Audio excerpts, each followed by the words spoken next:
नमस्कार जी, मैं पूर्वांचल लोकी से आप लोगों को एक सुहाग गीत सुनाने जा रही हूँ। शादी ब्याह में गाया जाता है। अगर आप लोगों को पसंद आए ज़्यादा से ज़्यादा आशीर्वाद देना। हर हर महादेव।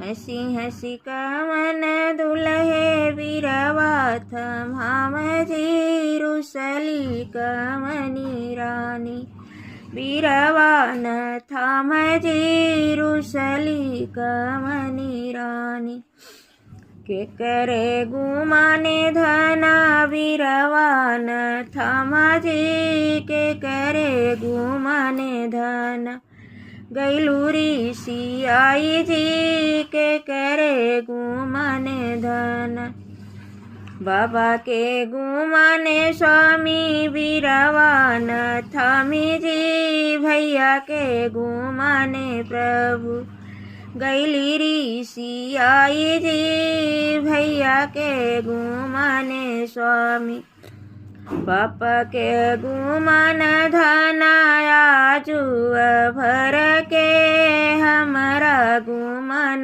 धन जिंदगी समारी जी हमारा गुमान धन भैया का गुमान धनाया जुई भरी के हमारा गुमान धन जिंदगी संवारी जी हमारा गुमान धन के करे गुमान धन गैलूरी सी बीरवान थामा जी के करे गुमान धन गैलूरी सियाई जी के करे गुमाने धन